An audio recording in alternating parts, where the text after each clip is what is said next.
Hi, this is Kris. Hi, how's it going? This is Nick from Kutless. How are you doing this morning? Doing good.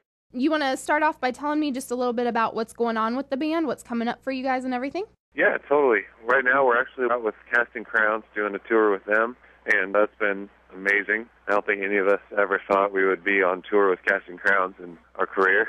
So it's been cool, though. It's really kind of a little bit of a newer market for us, and talk about an awesome group of people to be out on the road with. I mean, they're unbelievably awesome. You know, they treat us far too well, and it's just been awesome getting to know those guys. And yeah, so that's been going great. We're out with them through the end of this month, and then we go out on our own headlining tour. Kind of like a worship tour out on the West Coast. And then I think hopefully once we get to summer, we'll actually take a little bit of a break a little bit. So Get relaxed. we'll see if that happens or not. So yeah, we've just been really busy. You know, the record came out in October, so we've really just been touring that a bunch and been tons of fun. And what are you most enjoying about this tour? Man, honestly, I think the most refreshing part of this tour has been being out with the band. Obviously, Crowns have had lots of success in the industry, but their mindset is so right on. You know, they sat everyone down the first day of the tour, and they're like, all right, we're a tour, you know. Doesn't matter if you're a headliner or an opener or whatever. They're like, this is a ministry. And just kind of, you know, like that is completely their heart, and you just see it in everything they do. And so I think it's been just refreshing to be out on a tour and being reminded constantly of why we all, you know, all bands and artists and the Christian music, you know, why we do this. And, you know, everyone knows why we do it, but I think it's really easy to lose focus when you've done it for years and years. And so it's just been a really good, refreshing time for us. It's almost like a retreat.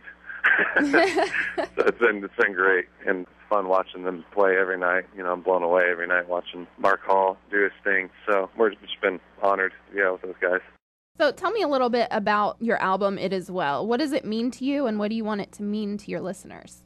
Man, this whole album has done a lot of stuff. You know, we weren't even planning on making a record last year. And over the last year and a half or so, we've been kind of standing back at our shows just like watching. You know, we've always had a small worship portion, and we've been watching during those times of worship. You know, it'd usually be about 3 or 4 songs during the middle of the chaos of our set where we kind of bring it down. And we were watching, you know, like people just connecting, like in that time of worship, every show, where everyone's not rocking out and trying to go crazy. But we're just watching these people listen to their hands, and all of a sudden it's like the show isn't a show. You know, it's us being just together with the body of Christ worshiping. And we've had fans, ever since Strong Tower came out, we've had a lot of fans kind of talking back, and it's like, hey, when are you going to do another worship record? And, you know, when's that going to happen? And, you know, we didn't want to do it just to do another worship record. You know, we knew it needed to be something that God very much opened the doors for. And so you just kind of started laying it on all of our hearts over the last year and a half, where suddenly we were all just kind of like, who do you think about doing a worship record?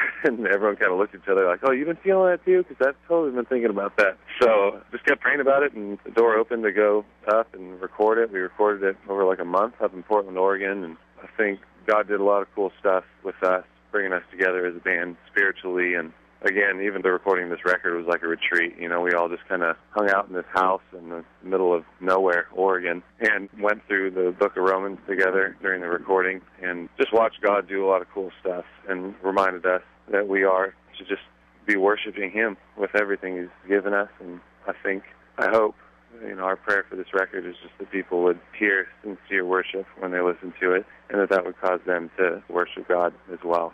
So, and we've had really cool response so far. I mean, a lot of people, a lot of cool emails we've gotten that just blown us away, you know, with people just being touched by music. And we're, you know, stoked that we get to be a part of that whole process. You know, watching God use songs that He gave us to to minister to people is just the part of having this as a job that I think will never get old. So what was your writing process for this album, and was it any different from your normal writing process? Yeah, man, it was kind of all over the place a little bit. You know, me and John Micah do a lot of our writing. John Micah is our singer. And so we worked with, you know, a few different people. A guy named Dave Lubin, who co-produced our record with us. John Micah and him worked on a few of the songs together. And then I wrote with a buddy of mine, Phil Wickham. I know you guys play his music, so really good friend of ours, though, and got together with him and our friend Pete Kipley and wrote a couple songs on the record. And yeah, it was just really what it got down to. We were just all talking with our manager and, you know, what do we need to sound like on this record? Like, what's the goal? Like, you know, we don't want it to be this random, out-of-nowhere album. You know, it needs to be a progression of our music. And, you know, you go through all these scenarios. And finally, we just started writing. And the songs honestly fell together so much faster than any other record I've ever been a part of. Like, I really feel like God on this record was just, He had stuff He wanted to do in us spiritually, and it's almost like I felt like He just kind of like, all right, you guys do a worship record. Here's the music. Here's all this stuff. Let's get that done. And now I want to, work on this. And I really feel like the point of us working on this record was, on a selfish side, just to get us re-motivated and refocused on why God has us out here being a band. And we were all finished the record, and by the time we were done, it was kind of like, well, if people don't like this or don't understand it, that's okay. Like, we did what God wanted, and, it's one of those moments where you just feel completely free in Christ, and I think it was just really refreshing all the way around for all of us, even down to the writing process. You can definitely sense all of that when you listen to the album, just with how well done it is and Awesome. Just the way the writing is for it. So it's a great album. I really enjoy it. Thank you very much. It was one of the most interesting and fun albums I've ever gotten to be a part of. What's your favorite song on the album for you personally, and why? Man, one of the songs, the last track on the record is called I'm Still Yours. Mm-hmm. And it's a song that me and my friend John Howard, who plays guitar for Stellar Cart, we write together a lot. And that was a song that, him and I had both been writing a ton, trying to, get some songs together for our album. And it's funny, we just kind of hit this point where, we both had, this month that was just super, we were both worn out, kind of, getting burnt out from even just writing so much and just, how everyone kind of hits those stages here and there throughout life. And so we both came into the studio one day to write, and we were both just kind of, wandering around, just kind of not motivated. And we both had some financial stuff going on. And we're living on McDonald's and honey buns from the gas station. And so we both kind of just looked at each other. We're like, man, I did not want to write today. And so we kind of just sat there for a while. We ended up just getting the Bible out, and we just prayed. And it was kind of like, God, if you want a song to happen today, it's going to have to be completely you. This is not happening. And we kind of, stopped praying, and we picked up a guitar and started fiddling around, and all of a sudden, literally, I've never been a part of a song where I'm just watching God write lyrics. You know what I mean? It's this moment where me and John both, we crack up because we're just like, man, if we never write another song again, that's okay. We get that one song, really meant something.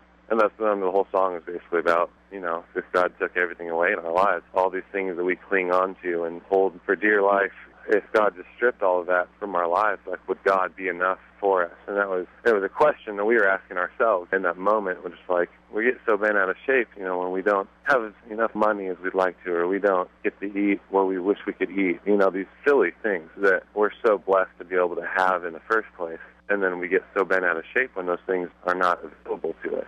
And it just made us both kind of sit back and think, God, if you take all this away, I want you to be enough. And it's hard, I think, any of us, if we honestly answer that question, I think it's hard to say that God would be enough all the time. So it's just kind of one of those questions that we kind of now throughout the song, and every time I hear it, I'm almost in tears again, because I'm thinking of how much God has done in my life and how I still hold back on how much I'm willing to let Him take control of my life. So I think it's a good reminder, for any of us. And not necessarily a typical worship song, but I'm glad it went on the record, and I'm hoping, it inspires people as much as it inspires me. So Absolutely. Well, that's one of my favorites on the album, too, so I'm glad to hear the story Awesome. And the heart behind that. So yeah, it was crazy. I'll give it that much. So